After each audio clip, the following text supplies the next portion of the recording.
ఇప్పుడిప్పుడే తెలంగాణలో భారతదేశం మొత్తంలో మహిళలు రాజకీయంలో ముందడుగేస్తూ సమస్యలపైన మాట్లాడుతున్నటువంటి సందర్భాన్ని మనం గమనిస్తున్నాం.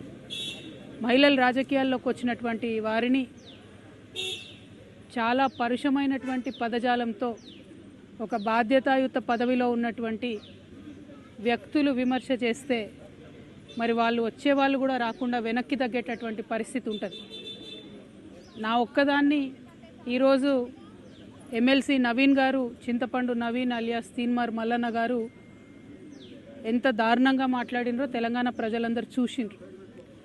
అసలు మేము ఆడబిడ్డలు అట్లాంటి మాటలు కనీసం మా నోటితో కూడా ఉచ్చరించేటటువంటి పరిస్థితి కూడా ఉండదు. సిగ్గు అనిపిస్తుంది, నిజంగా బాధ అనిపిస్తుంది. ఎందుకు రావద్దా? ఆడపిల్లలు బయటికి రావద్దా? రాజకీయాల్లో ఉండొద్దా? చెయ్యొద్దా రాజకీయం? ఏం మాటలు ఇవి? అంశం మీద మాట్లాడాలనుకుంటే, ఇష్యూ మీద మాట్లాడాలనుకుంటే ఇష్యూ బేస్డ్ మీద మాట్లాడండి. దాదాపు 1.5 year నుండి తెలంగాణ జాగృతి నుండి బీసీ అంశాల్లో మేము అగ్రభాగాన నిలబడి పోరాటం చేస్తున్నాం. నేను ఏ ఒక్కనాడు కూడా తీన్మార్ మల్లన్న గారిని ఒక్క మాట కూడా అనలేదు. నేను అసలు ఆయన నన్ను ఎందుకన్నాడో కూడా నాకు తెలియదు. నన్ను అనాల్సిన సందర్భం ఏందో కూడా నాకు తెలియదు. సరే, ఆయనకి ఏం కోపం ఉందో లేకపోతే ఎవరన్నా ప్రేరేపించిండ్రో ఎందుకన్నారో నాకు తెలియదు. తీన్మార్ మల్లన్న గారిని మాత్రం నేను ఒకటి రిక్వెస్ట్ చేస్తూ ఉన్నా. మీరు బీసీ బిడ్డ కాబట్టి ఏది పడితే అది మాట్లాడితే చెల్లిపోతుందంటే కరెక్ట్ కాదు. గుర్తుపెట్టుకోండి మల్లన్న గారు, తెలంగాణ ప్రజలు ఎక్కువ కాలం పరుష పదజాలాన్ని సహించరు. మీరు ఎటు పడితే అటు మాట్లాడితే చూసుకుంటే ఎవరు ఊరుకోరు. మీరు మాట్లాడిన దానికి డెఫినెట్గా ఆవేశం వచ్చి మా కార్యకర్తలు, మా నాయకులు ప్రజాస్వామ్యబద్ధంగా ప్రొటెస్ట్ చేయడానికి వచ్చిర్రు. అయితే మీరు కాల్పులు జరుపుతారా? సామాన్య ప్రజల మీద కాల్పులు జరిపేంత అంత క్రూరత్వం ఎందుకు? ఏంది ఇది? ఏం వైఖరి ఇది? ఏం వైపరీత్యం ఇది? ఎందుకోసం చేస్తున్నారు ఇట్లా మీరు?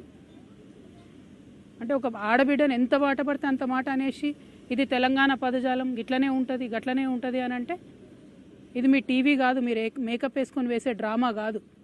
ఇది రాజకీయము, ఇది ప్రజాస్వామ్యము. ఇందులో అనేక మంది ప్రజల యొక్క జీవితాలు ముడిపడి ఉన్నాయి. అరే, తెలంగాణ జాగృతి ఎన్నో కార్యక్రమాలు చేసింది. అందులో బీసీ ఉద్యమం ఒక భాగం మాత్రమే. ఇంకా చాలా కార్యక్రమాలు చేస్తాం, ఇంకా బలంగా పోరాటం చేస్తాం. ఎందుకోసం మీకు ఇంత దుగ్ధ? ఎందుకోసం? ఒక ఆడబిడ్డ రోడ్డు మీద నిలబడి ప్రశ్నిస్తే తట్టుకోలేకపోతున్నారా?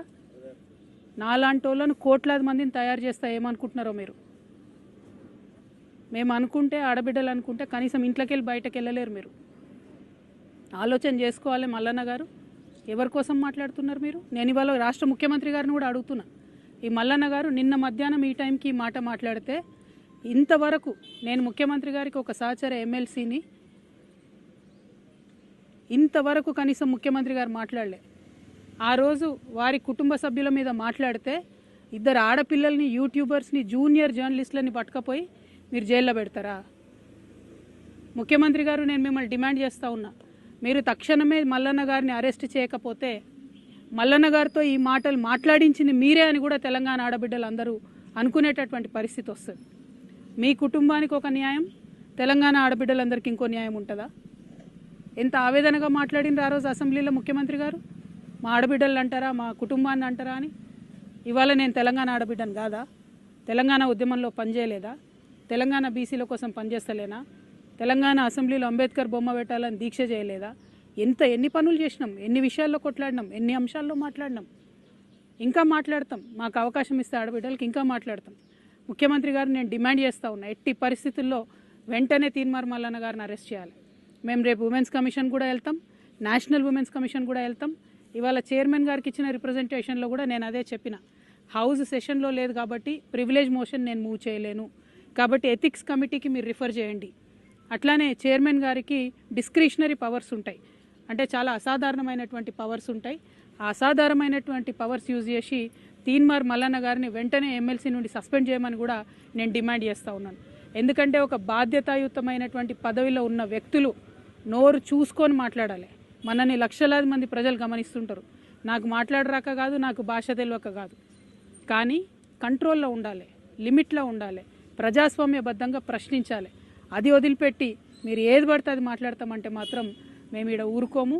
ఏదో ఆడబిడ్డ కదా, ఓ సంస్థ నడుపుతుంది కదా, ఆమెను ఏదన్నా ఎవరుంటారు వెనక అనుకున్నారేమో. నా వెనక లక్షలాది మంది తెలంగాణ ఆడబిడ్డలు ఉన్నారు. నా వెనక లక్షలాది మంది తెలంగాణ అన్నదమ్ములు ఉన్నారు. నేను మామూలు ఆడబిడ్డను కాదు చెప్తున్నా. అగ్గి రవ్వనై రగులుతా ఎక్కువ తక్కువ వేస్తే. తీన్మార్ మల్లన్న గారు జాగ్రత్త, నేను చెప్తున్నా, జాగ్రత్తగా ఉండండి. Thank you. జై తెలంగాణ.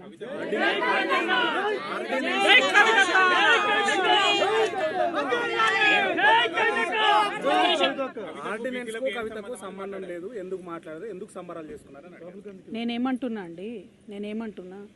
తీన్మార్ మల్లన్న గారు బీసీ ఉద్యమానికి సంబంధించి నన్నెందుకు ప్రశ్నిస్తున్నారు? అసలు నేను ఇచ్చేదాన్న ఆర్డినెన్స్ తెచ్చేదాన్ని. నేను మీలాగానే ఉద్యమం చేస్తున్నా, ఆయన ఉద్యమం చేస్తున్నారు. అసలు నేను ఆయన ఎప్పుడన్నా ఏమన్నా అన్నానా?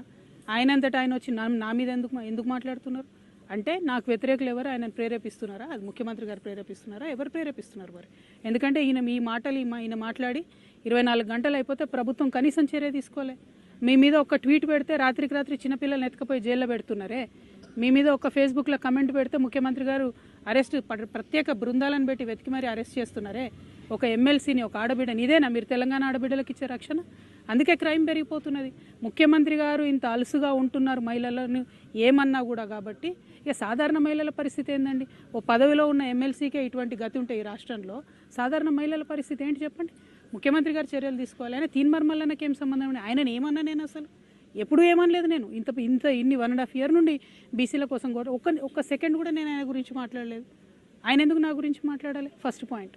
సెకండ్ పాయింట్, ముఖ్యమంత్రి గారు మాత్రం చూసి చూడనట్టుగా ఈ వ్యవహారంలో ఊరుకుంటే తెలంగాణ ఆడబిడ్డలందరం కూడా ఇది మాకు అవమానంగానే భావిస్తాం. కానీ నేను ఇంకా బలంగా సమస్యల మీద కొట్లాడుతూనే ఉంటా. వెనక్కి తగ్గే క్వశ్చన్